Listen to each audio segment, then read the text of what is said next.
The rain was falling that night. Not the gentle kind that lulls you to sleep. The heavy kind. The kind that pounds against windows and makes the world feel smaller, darker. In the small village of Figueira, Portugal, 8-year-old Joana Cipriano left her home around 7:30 in the evening. She was going to the local shop.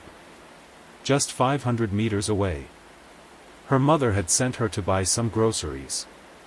Nothing unusual. Kids did this all the time in Figueira. Joana never came back. When darkness settled over the village and the rain kept falling, Leonor Cipriano realized something was wrong. Her daughter should have been home by now. She should have been safe inside, away from the storm. But she wasn't. The search began immediately. Neighbors grabbed flashlights. The local police were called. In a village where everyone knows everyone, where children play freely in the streets, this kind of thing doesn't happen. Except it just did. And what happened next would tear apart not just one family, but an entire country's faith in justice. By midnight, the entire village was searching. Flashlight beams cut through the rain like desperate prayers. They checked every house, every shed, every corner where a little girl might hide from a storm. They found nothing. The shop owner confirmed Joana had been there. She'd bought what her mother asked for. Milk, bread, a few other items. He remembered her clearly because she'd seemed in a hurry. The rain was getting worse, and she wanted to get home. So what happened between the shop and her house? 500 meters. A walk that should take maybe 6-7 minutes. Where did Joana Cipriano disappear to? The Polícia Judiciária arrived the next morning. Portugal's serious crime unit. Their presence meant this was no longer just a missing child. This was something darker. Leonor Cipriano, Joana's mother, was beside herself. She hadn't slept. How could she? Her baby was out there somewhere. The investigators questioned her first, standard procedure in any missing child case. They asked about Joana's routine, her friends, anyone who might have seen her. And then they asked about Joana's uncle.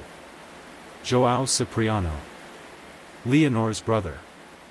He lived nearby, saw Joana regularly. The investigators wanted to talk to him. Just routine, they said. But in cases like these, nothing is ever just routine.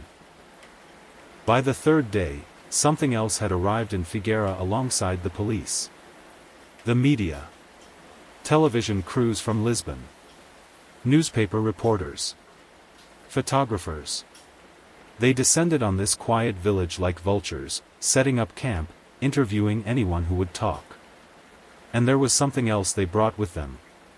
A name that would haunt this case from beginning to end. Madeleine McCann. See, Joana disappeared just 14 kilometers from Praia da Luz, where 3 years later, another little girl would vanish. The comparisons were immediate, inevitable, and deeply unfair.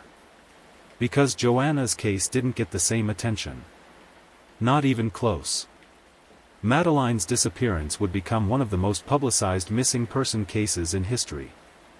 International headlines, celebrity appeals, millions in funding for the investigation. Joana got a few local news stories. Maybe it was because Madeleine was British. Maybe it was because her parents were doctors, educated, well-spoken.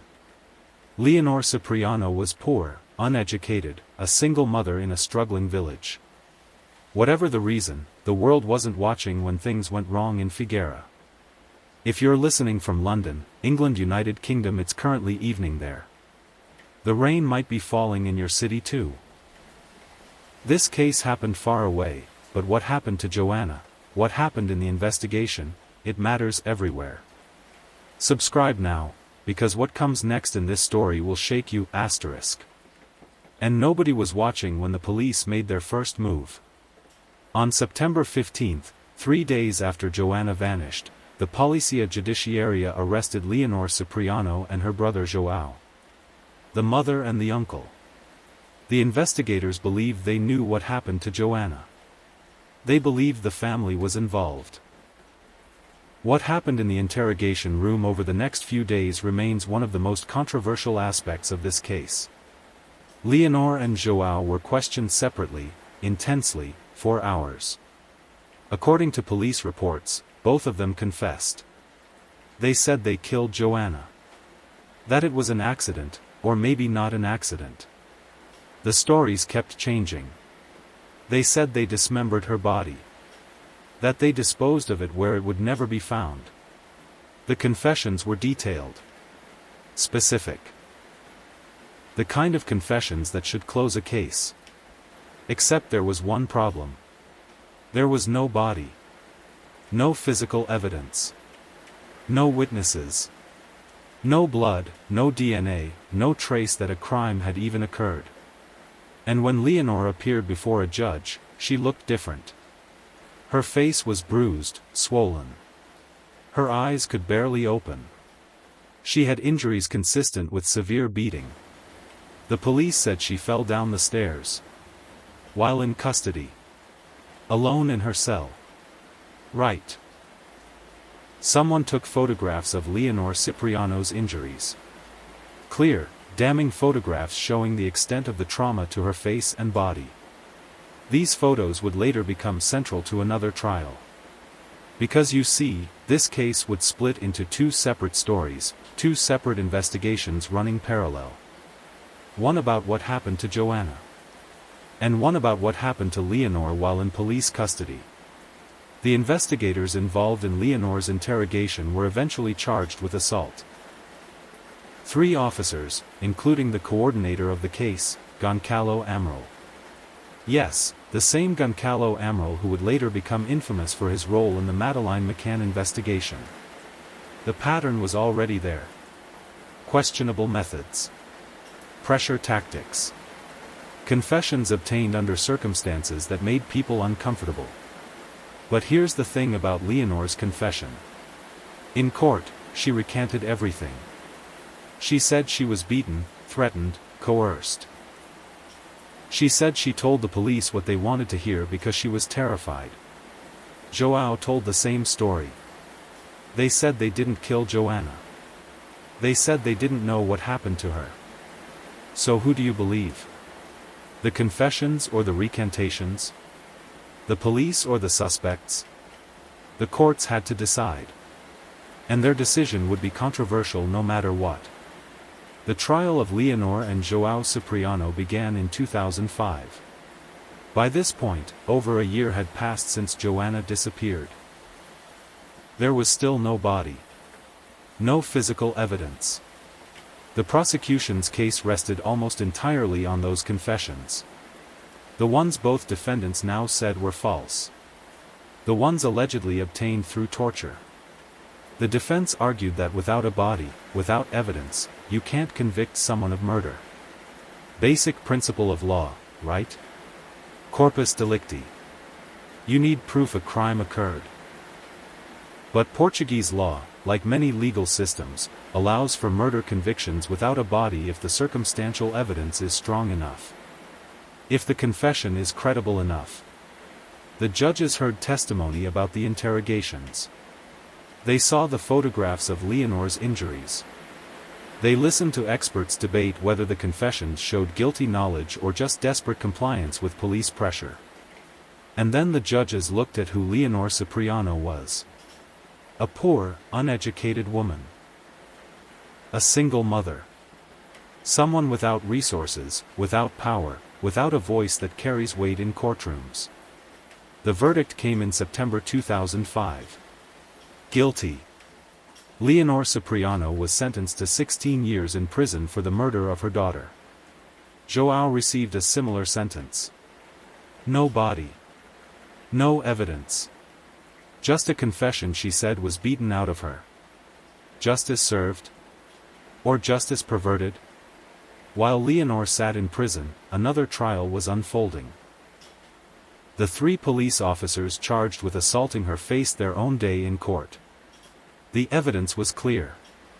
The photographs didn't lie. Leonor's injuries were severe, documented, undeniable. The police claimed it was an accident. She fell. She hurt herself. The injuries were self-inflicted, or maybe they happened before she was in custody, or maybe. The stories kept changing. Just like the confessions they'd extracted. In 2009, after years of legal wrangling, the officers were found guilty of assault. Goncalo Amaral received a suspended sentence. The others got similar treatment. No prison time.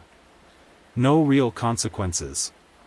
Slaps on the wrist for potentially torturing a confession out of a woman whose daughter was missing. But here's the thing that makes this even more complex. Even if we accept that Leonor was assaulted, even if we believe the confession was coerced, that doesn't automatically mean she's innocent. It means the evidence against her was obtained illegally. It means the investigation was flawed. But what actually happened to Joanna? This story gets deeper, darker, more complicated. If you're still with me, if this case has grabbed you the way it grabbed me, hit that subscribe button. Turn on notifications.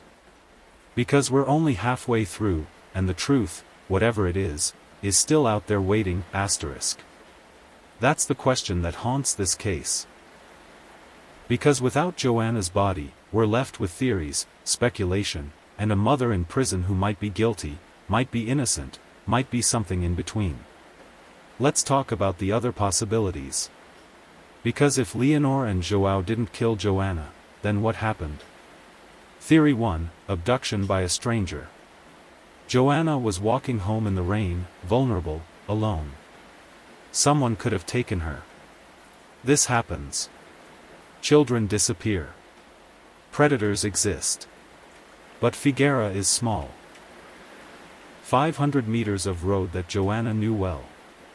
Someone would have seen something, heard something.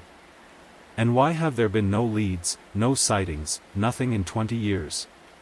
Theory 2, an accident. Joanna fell, hit her head, died from exposure in the storm. Someone found her body and panicked, disposed of it to avoid suspicion. Possible. But who? And why stay silent all these years? Why let a mother go to prison if you know the truth? Theory 3.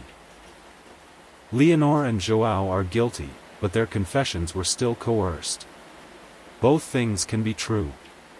They could have killed Joanna and also been beaten by police. Those aren't mutually exclusive. This is the theory many people settle on. It explains the confessions, explains the lack of other suspects, explains why the investigators focused on the family. But it requires accepting that somewhere between the shop and her house, an 8-year-old girl was killed by her own mother and uncle, dismembered, and disposed of so completely that no trace has ever been found. In a village where everyone knows everyone. In a community where secrets are hard to keep. How do you hide a body that well? How do you clean up a murder scene so thoroughly that forensics finds nothing? We need to talk about Madeleine McCann again. Not because the cases are similar, but because of how they intersect. When Madeleine disappeared in 2007, Goncalo Amaral was brought in to lead the investigation. The same Goncalo Amaral who had just been convicted of assaulting Leonor Cipriano. And he used similar tactics. Pressure on the parents. Leaked information to the media. A focus on the family that seemed to exclude other possibilities. Eventually, Amaral was removed from the McCann case. He later wrote a book claiming Madeleine's parents were involved in her disappearance. The book was controversial, banned, unbanned, the subject of lawsuits. But the connection to Joanna's case is clear. The same investigator, the same methods, the same willingness to push boundaries, to pressure suspects, to build a case on confession rather than evidence. And it raises a question: how many other cases has this happened in? How many confessions have been coerced? How many innocent people have been convicted because investigators decided they were guilty and worked backward from there? The Joanna Cipriano case became a symbol in Portugal. A symbol of everything wrong with the justice system. A symbol of class disparity, of police overreach, of how quickly society decides who's worth believing. Madeline got the world's attention. Joanna got forgotten. Leonor Cipriano spent years in prison maintaining her innocence. She filed appeals. She gave interviews. She told anyone who would listen that she didn't kill her daughter. But here's something that makes her story more complicated. While in prison, Leonor's behavior was, by all accounts, strange. She showed little emotion when discussing Joanna. She seemed more focused on her own victimhood than on her missing daughter. Prison psychologists noted this. It was used against her in court, in the media, in public opinion. But trauma does strange things to people. Grief doesn't follow a script. Some people shut down. Some people compartmentalize. Some people become so focused on survival that everything else, even their own child, becomes secondary. Or maybe she's a sociopath. Maybe she killed her daughter and feels nothing. We can't know. We can only observe and interpret, and our interpretations say as much about us as they do about her. In 2017, after serving 12 years, Leonor was released on parole. She's still on the sex offenders registry because part of her conviction involved allegations of child abuse. She returned to Figuera, the same village where Joanna disappeared. The same streets her daughter walked that rainy night. Can you imagine that? Returning to the place where everything fell apart? Walking past the shop, the route Joanna took, the neighbors who either believe you're a child killer or believe you're a victim of a miscarriage of justice. That takes something. Courage, or denial, or something else entirely. 20 years later, this is still the only question that matters. Where is Joanna Cipriano? Her body has never been found. No remains, no clothing, no personal items. Nothing. In 2007, police conducted new searches based on tips. They dug up areas around Figuera. They used ground-penetrating radar. They brought in cadaver dogs.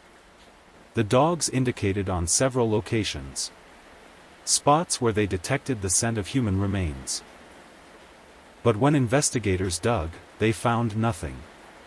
Cadaver dogs aren't infallible. They can be wrong. They can be influenced by their handlers. The science behind them is solid but not perfect.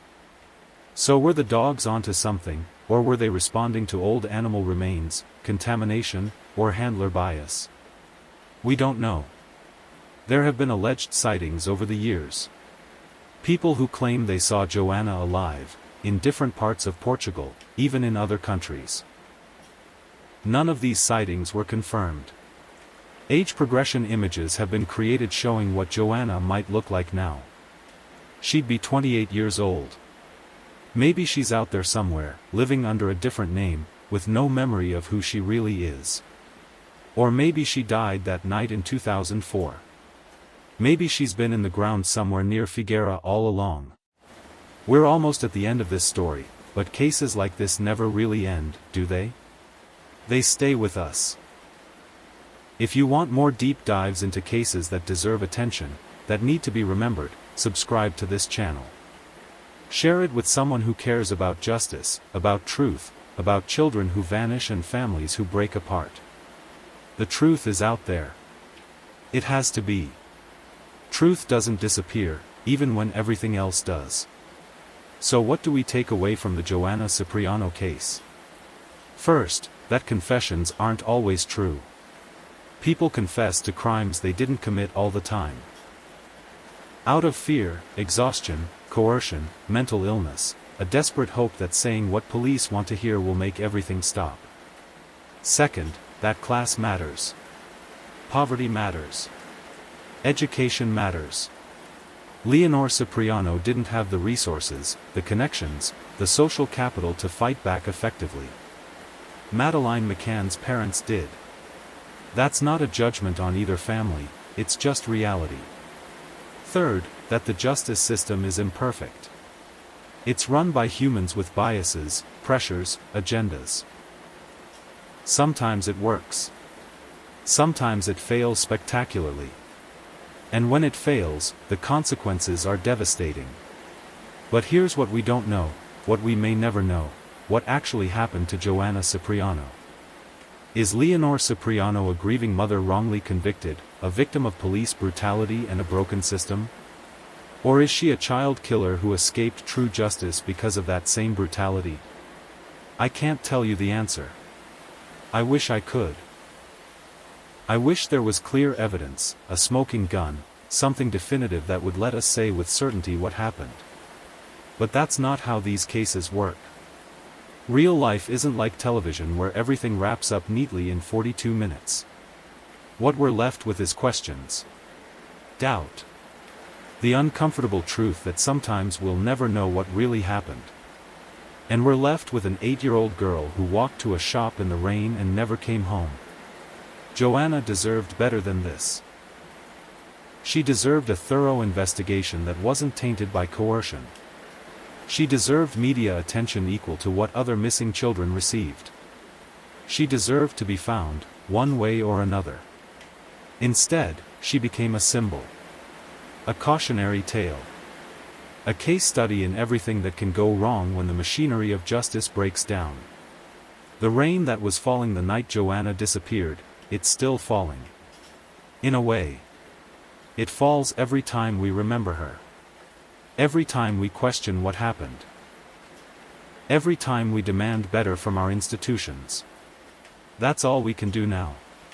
Remember. Question. Demand better. For Joanna.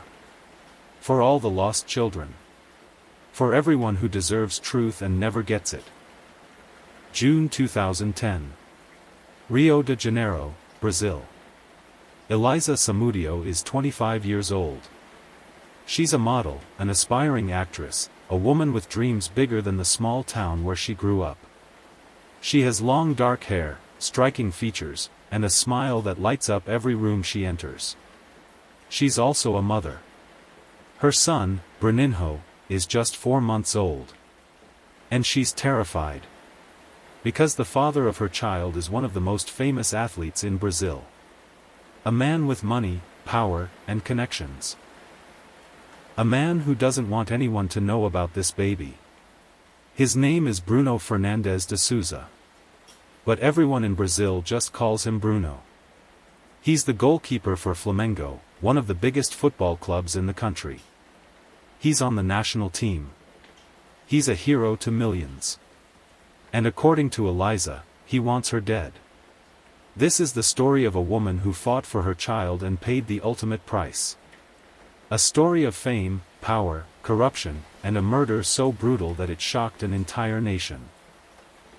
But it's also a story about how easy it is to disappear when the person who wants you gone has everything to lose. June 4, 2010. Elisa Samudio leaves her apartment in Rio de Janeiro with her infant son. She tells her mother she's going to meet someone. She'll be back soon, she says. She's never seen again. Let's go back. To understand what happened to Elisa, we need to understand how she met Bruno. Elisa is working as a model in Rio de Janeiro. It's not easy. The competition is fierce. The pay is inconsistent. But she's determined. She goes to parties, networking events, places where she might meet people who can help her career. At one of these events, she meets Bruno. He's 24 years old, at the peak of his career. Flamengo's star goalkeeper. Handsome, charismatic, wealthy. Women throw themselves at him constantly. Elisa is beautiful. Bruno is interested. They talk. They exchange numbers. They begin seeing each other. But there's a problem. Bruno is married. His wife, Diane, has been with him since before he became famous. They have a daughter together. Bruno doesn't tell Elisa this at first. Or maybe he does, and Elisa doesn't care. The details vary depending on who tells the story. What's clear is that they begin an affair. For a few months, everything seems fine. Bruno takes Eliza to expensive restaurants, buys her gifts, makes promises. Then Eliza discovers she's pregnant. Everything changes. When Eliza tells Bruno she's pregnant, his reaction is not what she expected. He's angry. He tells her to get an abortion. He can't have another child. He can't let his wife find out. His career, his reputation, everything could be destroyed. Eliza refuses. She wants this baby. She believes Bruno will come around. That once the child is born, he'll accept his responsibility. Maybe even leave his wife and be with her. She's wrong. Bruno becomes aggressive. He calls her constantly, pressuring her. He offers her money to terminate the pregnancy. When that doesn't work, he threatens her. Eliza is scared, but she stands firm. In February 2010, she gives birth to a baby boy. She names him Bruno, after his father. Everyone calls him Bruninho. Eliza tries to contact Bruno. She sends him photos of the baby. She asks for financial support. She tells him he has a son, a beautiful, healthy son. Bruno denies everything. He tells people the child isn't his. He refuses to take a paternity test. He tells his friends and teammates that Eliza is crazy, that she's trying to extort him. But Eliza has evidence. Text messages. Photos. Proof that they were together. She decides to fight. In May 2010, Eliza files a legal claim for paternity and child support. She hires a lawyer. She's prepared to take Bruno to court, to force him to acknowledge his son. Bruno's response is calculated and cold. He invites her to talk. To negotiate. To work something out privately, away from lawyers and courts. Eliza, desperate and hoping for the best, agrees. It's the last decision she'll ever make. Eliza receives a call from someone in Bruno's circle. They say Bruno wants to meet. He's ready to discuss child support. He wants to see his son. He's willing to work things out. Eliza is cautious, but also hopeful. Maybe he's finally accepting responsibility. Maybe things will get better. She packs a bag for herself and Bruninho. She tells her mother, Sonia, that she's going to meet with Bruno's people. She'll be back in a day or two. Sonia is worried. She doesn't trust Bruno. She begs Eliza not to go. But Eliza goes anyway. She's picked up by a man named Luis Enrique Romeo, known as Macareo. He's one of Bruno's close friends.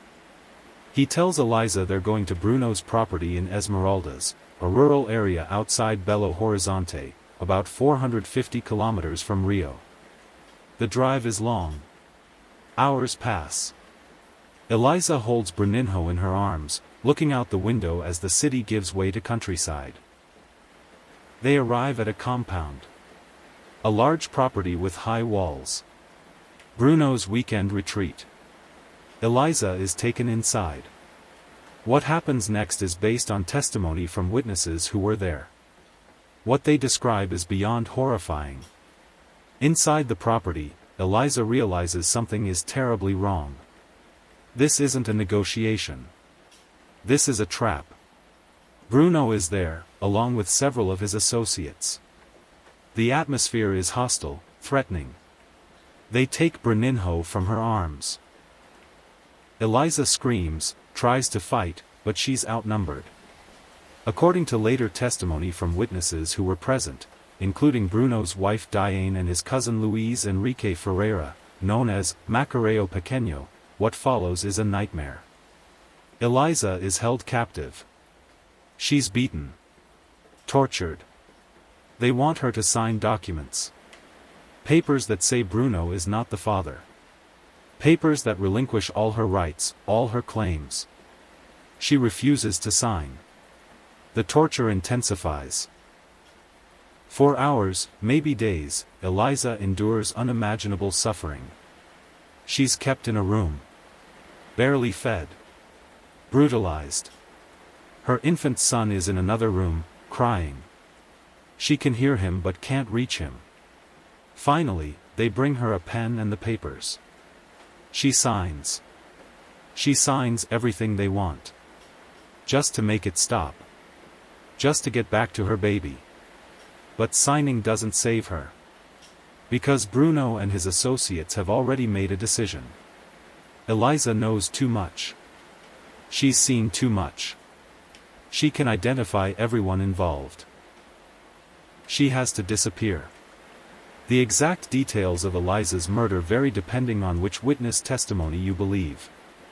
But the core facts are consistent and horrifying. After days of torture, a man named Marcos Aparecido dos Santos, known as Bola, is brought in. He's an ex-police officer. A man who knows how to make problems disappear. He's been hired to kill Eliza. According to testimony, Eliza is strangled. Some witnesses say Bruno himself participated. Others say he watched. Still others claim he ordered it but wasn't physically present. What's certain is that Eliza Samudio dies in that compound in Esmeraldas. She's 25 years old. The mother of a 4-month-old baby. A woman who wanted nothing more than for the father of her child to take responsibility. But the horror doesn't end with her death. Because now they have a body. And a body is evidence. They need to make sure Eliza Samudio is never found. What happens next is so grotesque, so disturbing, that when the truth eventually comes out, it will shock even hardened crime investigators. According to testimony from Marcos Aparecido dos Santos, Bola, he's given specific instructions. The body must disappear completely. No trace. No evidence. Nothing that can ever be found. Bola decides to dismember Eliza's body. He uses power tools. Saws. Knives. Working through the night in a room at the compound. Parts of Eliza's body are fed to Bruno's dogs. Rottweilers that he keeps at the property. Other parts are placed in bags and disposed of in different locations. Some are buried. Some are thrown into bodies of water. The goal is to ensure that Eliza Samudio ceases to exist. By morning, there's almost nothing left. Bola cleans the room. Disposes of his tools. Washes away the blood. As for little Bruninho, the 4-month-old baby, he's taken by Diane, Bruno's wife. She'll raise him as her own, she says. As far as the world will know, this child has no mother named Eliza. Bruno returns to Rio de Janeiro. Returns to his life. To football practice. To interviews. To his fans. He posts on social media. Smiles for cameras. Acts like nothing happened. Because in his mind, the problem is solved. Eliza is gone. There's no body.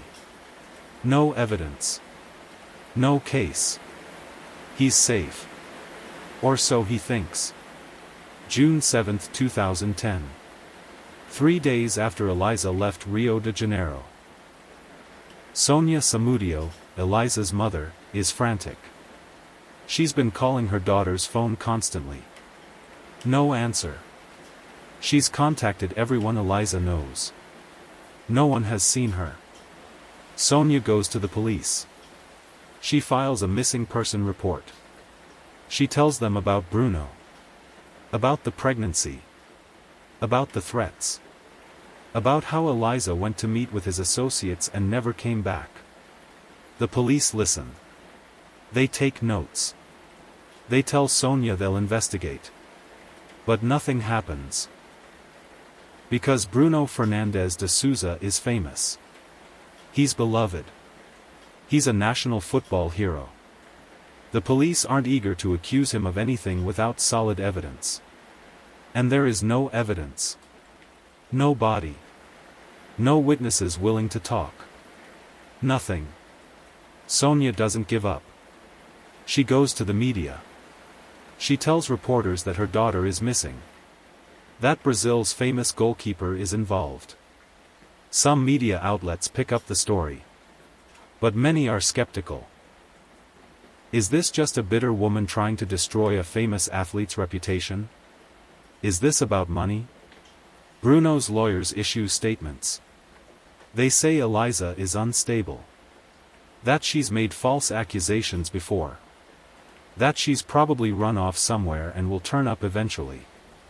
Days turn into weeks. Eliza doesn't turn up. Sonia keeps pushing. She appears on television. She begs anyone with information to come forward. She demands that the police take her seriously. And slowly, very slowly, the police begin to investigate. They start looking into Bruno's associates. Into the property in Esmeraldas. Into the people who were last seen with Eliza. They discover inconsistencies. Lies. Suspicious behavior. And then, they get a break. One of the people present at the compound during Eliza's torture and murder is a young woman named Fernanda Castro. She's a friend of Bruno's wife, Diane. She was at the property when Eliza was brought there. She saw what happened. And she's terrified. For weeks, Fernanda stays silent. She's afraid of Bruno.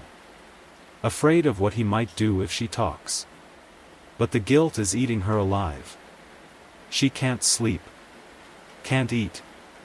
She keeps seeing Eliza's face. Hearing her screams. In late June, Fernanda makes a decision. She goes to the police. She tells them everything. About the kidnapping. The torture. The murder. The disposal of the body. She names names. Bruno. Macareo. Bola. Diane. Everyone involved. Her testimony is detailed. Specific. Horrifying. The police know this is credible. This is the break they needed. They begin building a case. They obtain search warrants for Bruno's property in Esmeraldas. They bring in forensic teams. They start looking for evidence. And they find it. Blood evidence. Despite the cleaning, there are traces. In the room where Eliza was killed. In the drains. Tiny spots that Bola missed. DNA testing confirms it's Eliza's blood. They also find surveillance footage from gas stations and toll booths showing Macareo's car making the trip from Rio to Esmeraldas on June 4, with Eliza visible in the vehicle. The case is building.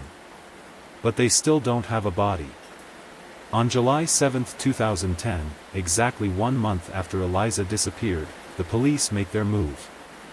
They issue arrest warrants. July 7, 2010. Police arrive at Bruno's apartment in Rio de Janeiro early in the morning. They have a warrant for his arrest. Bruno is shocked. He denies everything.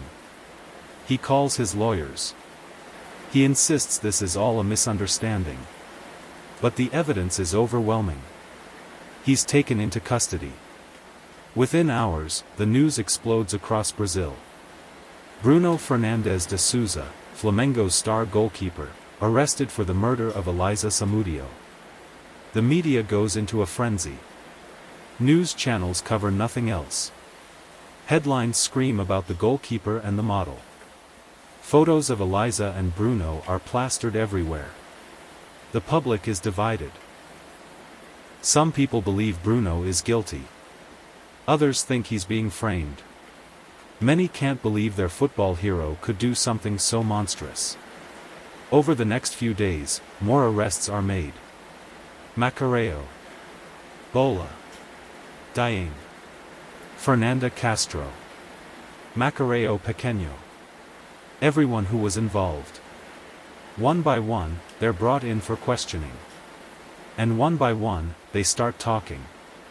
Bola, The ex-cop who actually killed Eliza decides to cooperate. He gives a detailed confession. He describes how he strangled her, how he dismembered her body, how he fed parts to the dogs. It's so horrific that even experienced detectives are shaken. Macareo also confesses his role in the kidnapping and torture. Diane admits she was present during the torture, that she helped hold Eliza down while Bruno beat her. The confessions are damning. But the prosecution has a problem. Without a body, without physical remains, the case is weaker. Defense lawyers can argue that Eliza isn't really dead, that she ran away, that these confessions were coerced. The police launch an extensive search of the property in Esmeraldas. They bring in cadaver dogs, ground-penetrating radar, forensic archaeologists. They dig up the entire compound. They drain nearby bodies of water. They search the surrounding forest. But they find almost nothing. Just tiny bone fragments. Not enough to definitively prove they're human, let alone that they're Eliza's. The investigation continues. The searches continue. But as weeks turn into months, it becomes clear. Eliza's body is gone. Destroyed. Lost forever. Before we continue this horrifying story, we want to hear from you. Where are you listening to this podcast right now? What time is it in your part of the world? Drop a comment and let us know. Your location and your moment matter to us, and we'd love to know where this story is reaching. March 2013. Nearly 3 years after Eliza's disappearance. The trial of Bruno Fernandes de Souza and his accomplices finally begins in Contagem, Minas Gerais. The courtroom is packed. Media from around the world are present. This is one of the most high-profile murder trials in Brazilian history. Bruno arrives in handcuffs, wearing a suit. He's lost weight during his time in custody. He looks tired, older than his 28 years. The prosecution lays out their case. They present the testimony of Fernanda Castro, who witnessed the torture and murder. They present forensic evidence. Blood found at the property. Surveillance footage showing Eliza being driven to Esmeraldas. They present the confessions of Bola and Macareo, who admit their roles in the murder and disposal of the body. The evidence is overwhelming. But Bruno's defense team is expensive and skilled. They attack every piece of evidence. They question the credibility of the witnesses. They argue that without a body, there's no definitive proof that Eliza is dead. They paint a picture of Eliza as an unstable woman. A gold digger who got pregnant to trap a famous footballer. Someone who might have faked her own disappearance for attention or revenge. It's a cruel defense, and it's effective with some people. Bruno himself testifies. He admits to having an affair with Eliza. He admits she had a baby. But he denies ordering her murder. He claims he wasn't even at the property when she died. He says he's being framed. That his associates acted without his knowledge. That he's a victim in all this too. His testimony is calm, rehearsed, calculated. The prosecution tears it apart. They show text messages between Bruno and his associates. Messages that clearly indicate he knew what was happening. Messages that suggest he ordered it. They present testimony from Diane, his wife, who turned against him. She testifies that Bruno planned the whole thing. That he was present during the torture. That he participated in the violence. The trial lasts for weeks. Each day brings new revelations. New horrors. And throughout it all, Sonia Samudio sits in the courtroom. Eliza's mother. Now raising her grandson Bruninho, who was returned to her after Diane's arrest. She listens to every detail of her daughter's final days. Every description of the torture.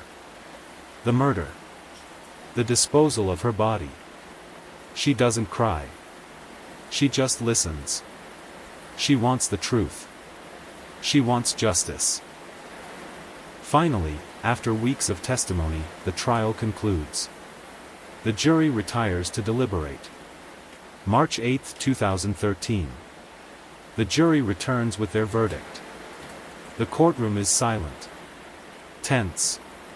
Everyone holds their breath. For Bruno Fernandes de Souza, guilty. Guilty of kidnapping. Guilty of torture. Guilty of murder. Guilty of concealing a corpse. He's sentenced to 22 years and 3 months in prison. Marcos Aparecido dos Santos, Bola, guilty. Sentenced to 22 years. Luis Enrique Romeo, Macareo, guilty. Sentenced to 15 years. Diane Rodriguez, Bruno's wife, guilty of kidnapping and concealing a corpse. Sentenced to 4 years. Others receive lesser sentences based on their involvement. The courtroom erupts. Some people cheer. Others shout in anger. Bruno's supporters can't believe their hero has been convicted. Bruno himself shows no emotion. He just stares straight ahead.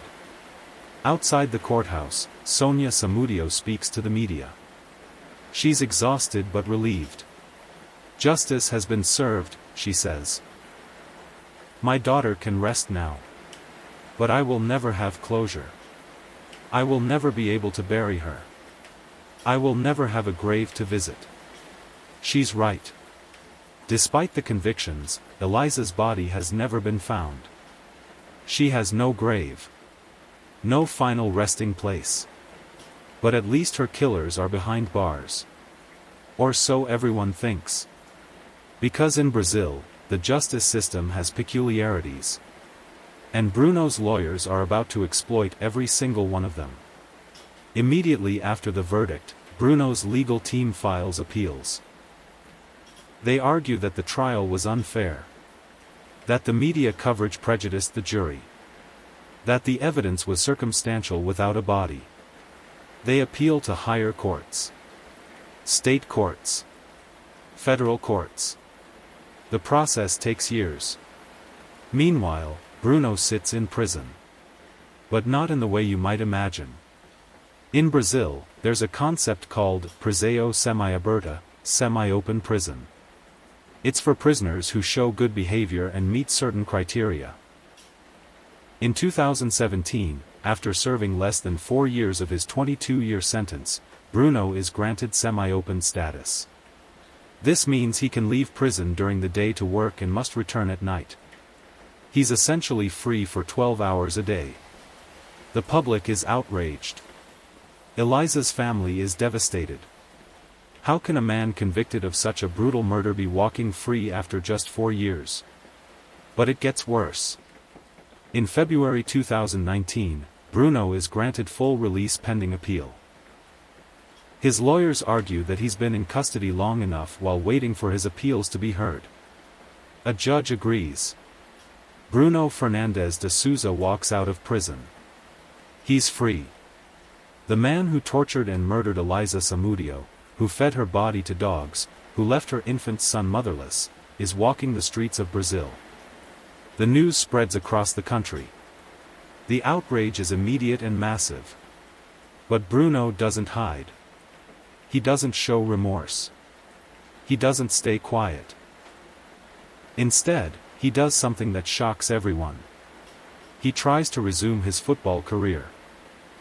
Bruno Fernandes de Souza signs with Boa Esporte, a second-division football club in Minas Gerais. The announcement triggers a firestorm. Women's rights groups protest. Sponsors threaten to pull funding. Players on the team refuse to play alongside him. But the club's president defends the decision. Everyone deserves a second chance, he says. Bruno has paid his debt to society. Except Bruno hasn't paid anything. He served less than 4 years of a 22-year sentence. He showed no remorse. He never helped find Eliza's body. He never apologized to her family. Protests erupt outside the stadium. People carry signs with Eliza's photo. Justice for Eliza, they chant. Murderers don't deserve second chances. The pressure becomes unbearable. Sponsors withdraw. The club's board meets. After just a few weeks, Bruno's contract is terminated. He tries again with other clubs. Some say yes. Each time, the public outcry is deafening. Each time, the contract is cancelled. Brazilian football officials eventually issue a statement. While they can't legally ban him from playing, they strongly discourage any club from signing him. Bruno's football career, it seems, is over. But he doesn't give up on public life. If anything, he embraces it more. He starts a YouTube channel. He gives interviews. He tells his side of the story. In these interviews, he portrays himself as a victim. He says he was young and made mistakes. He says the media destroyed his life. He rarely mentions Eliza. When he does, it's with no apparent remorse. He talks about how prison was hard on him. About how he's suffered. About how he deserves forgiveness. He never talks about the woman he tortured and killed. The mother he took from a 4-month-old baby. The daughter Sonia lost. The interviews are painful to watch. His narcissism is on full display. His complete lack of empathy is chilling. But some people still support him. Some people still believe he deserves a second chance. It's a disturbing reminder of how fame and charisma can override morality in the public eye. While Bruno enjoys his freedom, his legal situation remains complicated. His appeals are still working through the court system.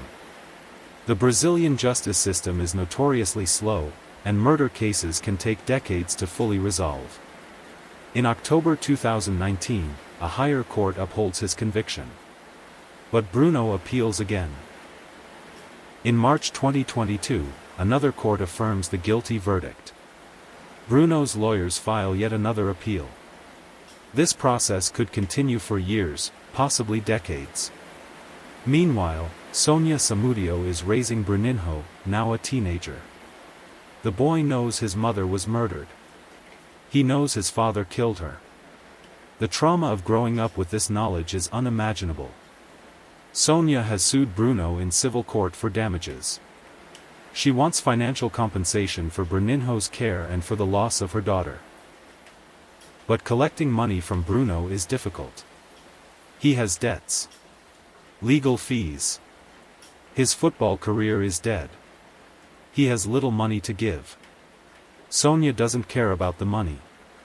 She cares about accountability. About making sure Bruno never forgets what he did. She gives interviews. She speaks at women's rights events. She uses her pain to advocate for other victims of domestic violence. Because that's what Eliza was. A victim of domestic violence. A woman who was killed because she dared to demand that a powerful man take responsibility for his child. Sonia's mission is to ensure Eliza's story is never forgotten. That other women learn from it.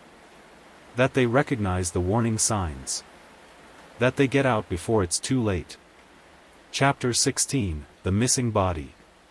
One of the most haunting aspects of this case is that Eliza's body has never been found. Despite extensive searches of the property in Esmeraldas, despite using cadaver dogs and ground-penetrating radar, despite digging up the entire compound, only small bone fragments were recovered. Forensic experts were unable to definitively confirm these fragments were human, let alone that they belonged to Eliza.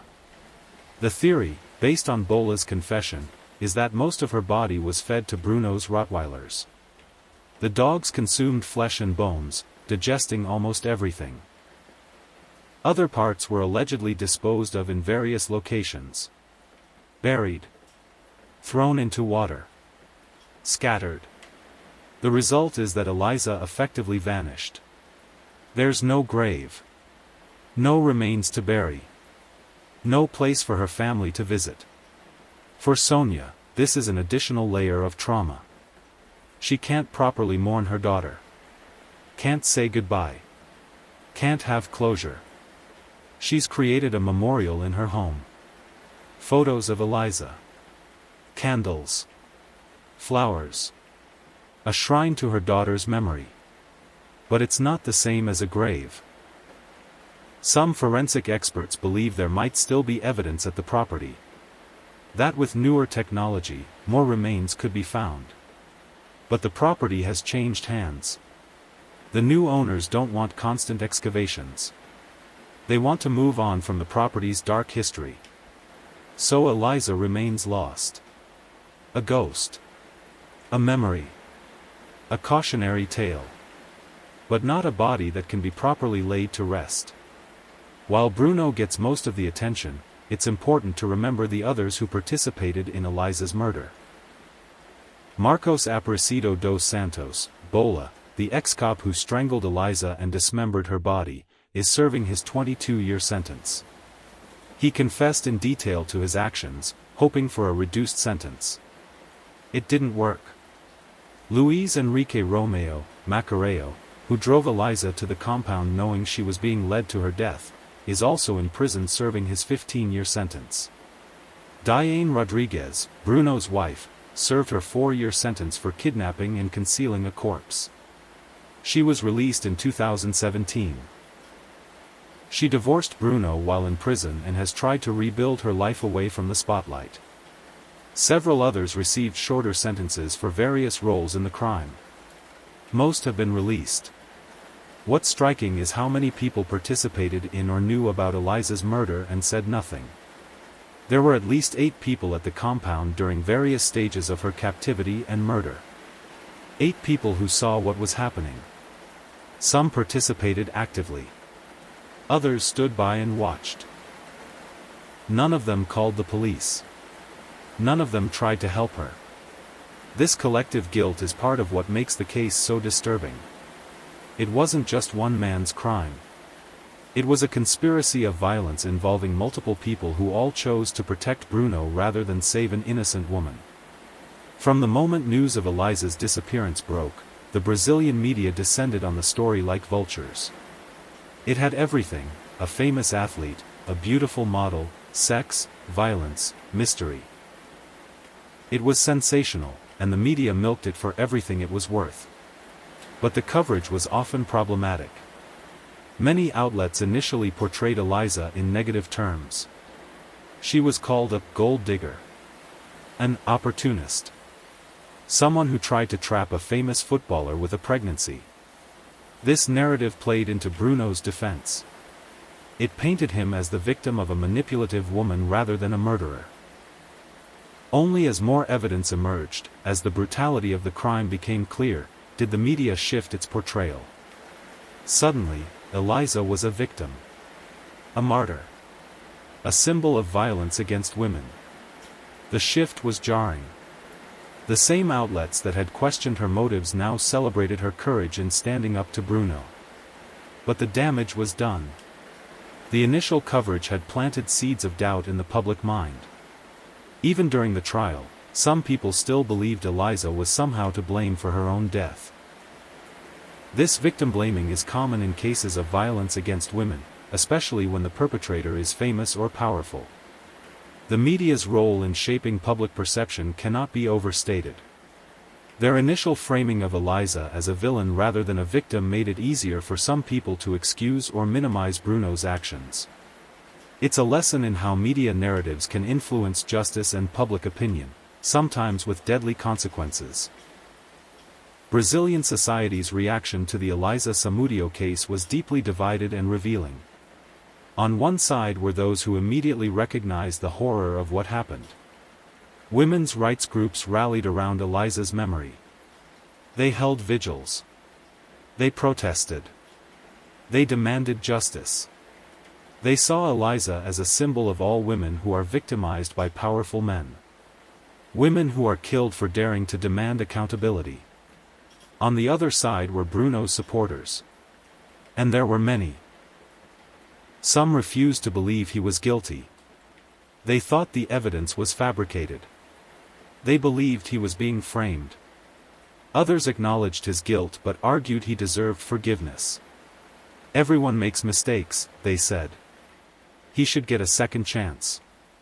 This latter group was particularly disturbing to many observers.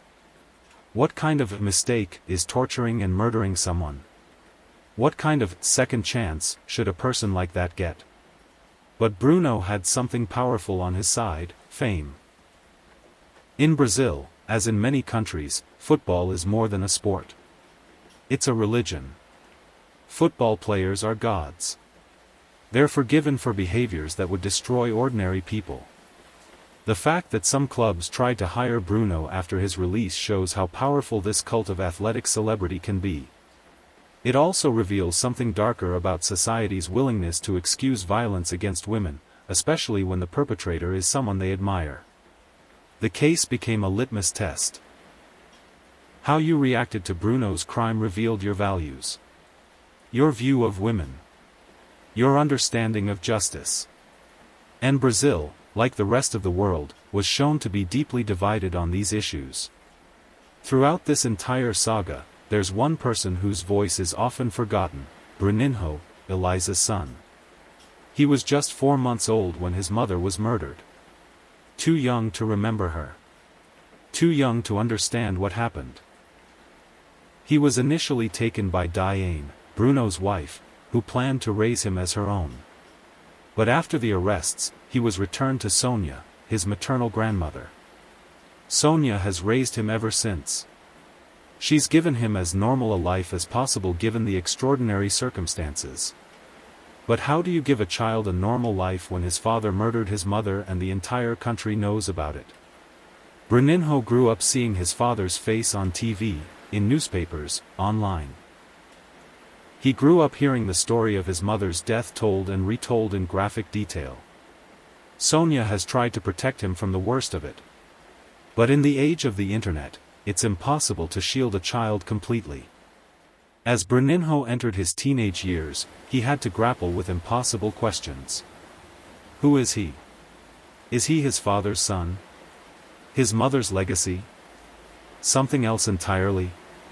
Sonia has told him about Elisa. About how brave she was. How she fought for him. How she loved him even though she only got to be his mother for 4 months. She's shown him photos. Videos. Everything she has to help him know his mother. But it's not enough. It will never be enough. Bruninho will carry this trauma for the rest of his life. The knowledge that his father killed his mother. That he exists because of a relationship that ended in horror. Therapists who work with children of murdered parents say the trauma is profound and lasting. These children often struggle with identity, trust, and relationships throughout their lives. Bruninho is now a teenager. Reports say he's doing well in school. That he's well adjusted given the circumstances. That Sonia is doing an incredible job raising him. But the scars are there. Invisible but permanent. He's the forgotten victim of this case. The one who will live with its consequences longer than anyone else. The Elisa Samudio case exposed multiple systemic failures in Brazilian society and its institutions. First, there's the failure of the justice system. Bruno was released after serving less than 4 years of a 22-year sentence. How is this possible? Brazil's criminal justice system has provisions for early release, semi-open prison, and release pending appeal. These provisions are meant to prevent indefinite detention and allow for rehabilitation. But when applied to violent offenders who show no remorse, they become absurd. Bruno got to walk free while his victim remains literally vanished. Second, there's the failure of law enforcement. When Sonia first reported her daughter missing and named Bruno as a suspect, the police were slow to act. Why? Because he was famous. Because accusing a beloved football star requires overwhelming evidence. This preferential treatment for the wealthy and famous is a problem worldwide, but it's particularly acute in Brazil. Third, there's the failure of the football establishment. Even after his conviction, some clubs wanted to hire Bruno. They prioritized winning over morality. They cared more about his goalkeeping skills than about the woman he murdered. This reveals how deeply sports culture can corrupt values. When athletic ability trumps basic human decency, society has a problem. Fourth, there's the failure of media responsibility. The initial portrayal of Eliza as a gold digger rather than a victim influenced public opinion and potentially even the investigation. Media outlets have a responsibility to report facts, not perpetuate stereotypes about women who dare to hold powerful men accountable. Finally, there's the failure to protect women from domestic violence. Eliza had reported Bruno's threats before her death. She'd told people she was afraid. But no protective measures were in place.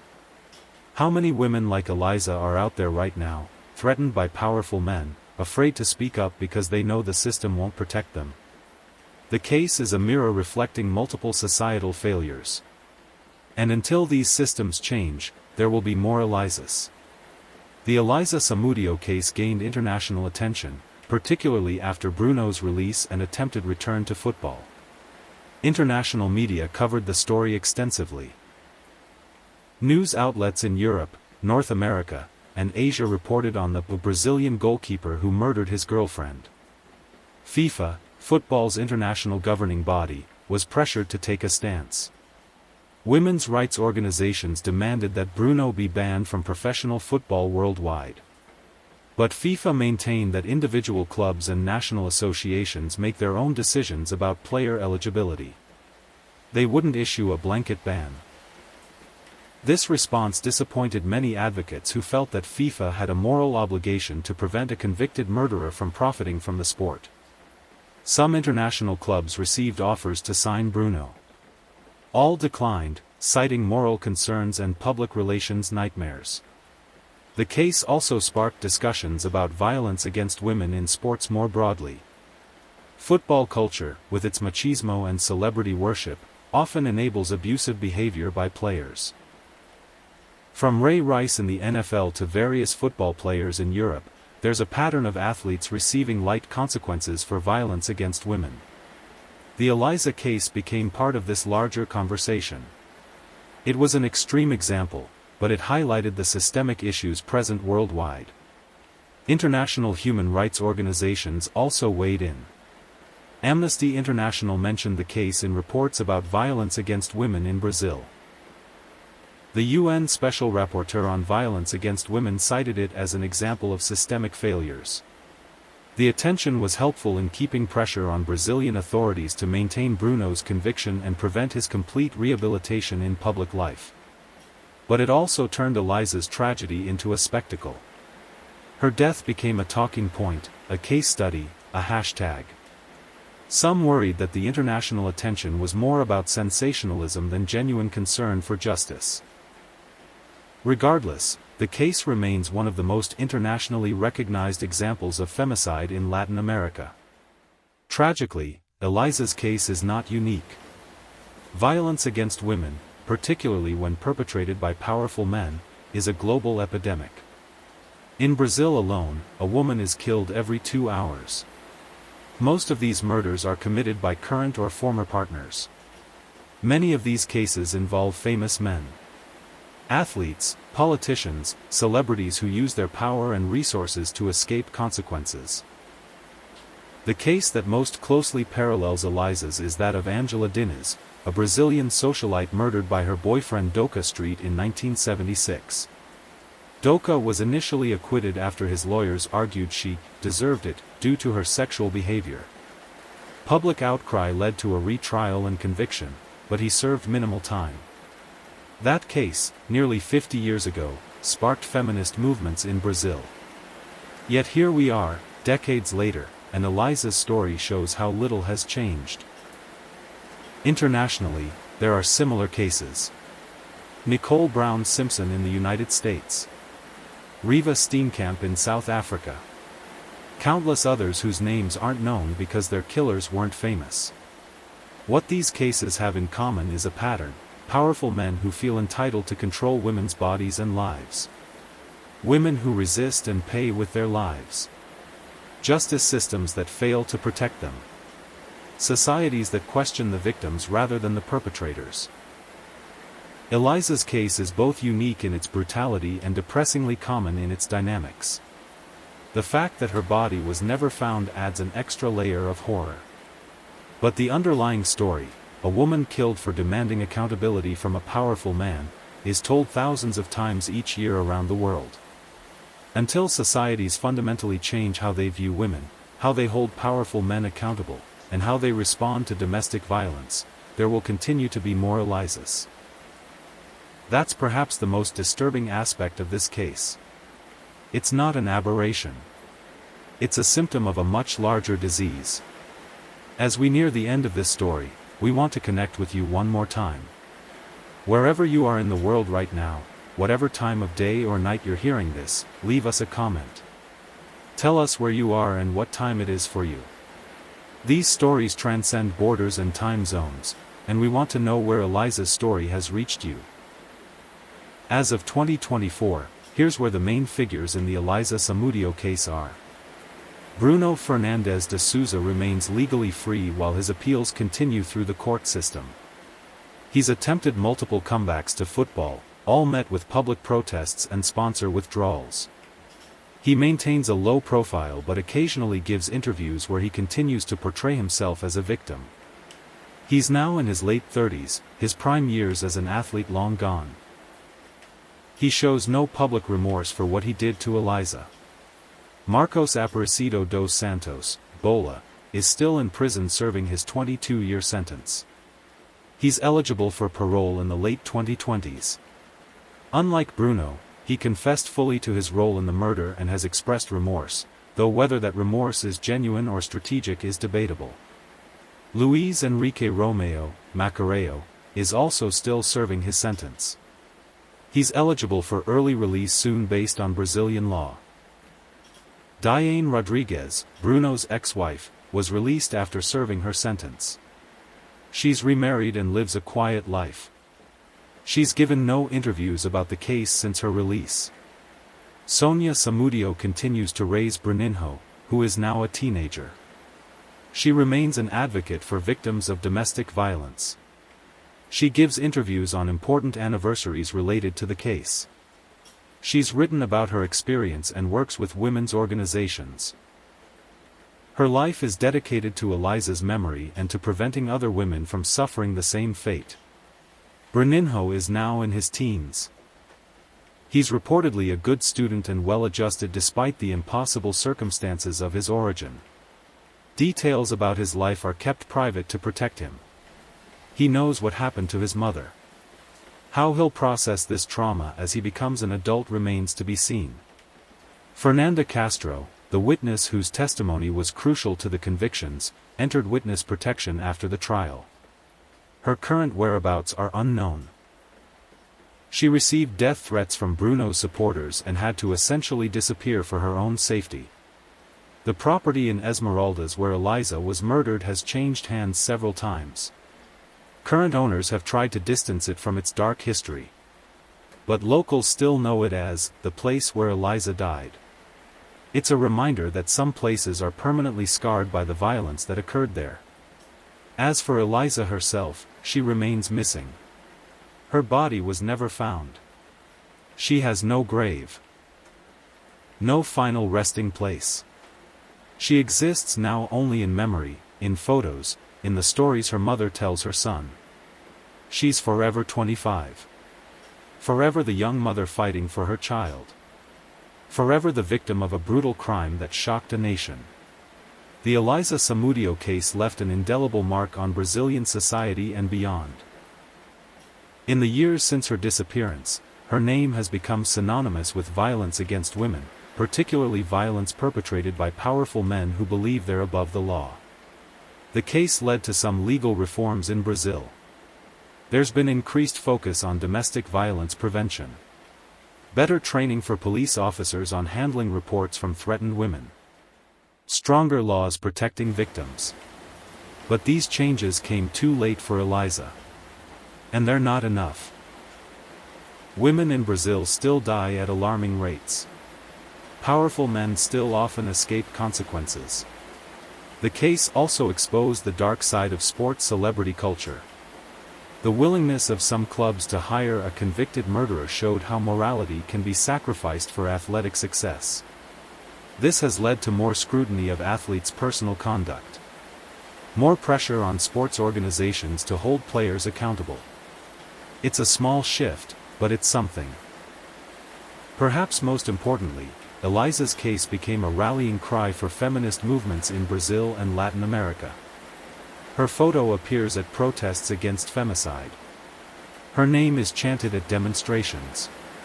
She's become a symbol of all the women killed by men who claimed to love them. Sonia has ensured that Elisa's story is told and retold. She's kept her daughter's memory alive through advocacy work, interviews, and her dedication to raising Bruninho with knowledge of who his mother was. But there's a tragedy even in this legacy. Elisa didn't want to be a symbol. She wanted to be a mother. She wanted to raise her son. She wanted to pursue her career. She wanted to live. Instead, she was murdered at 25, her body destroyed, her life reduced to a cautionary tale.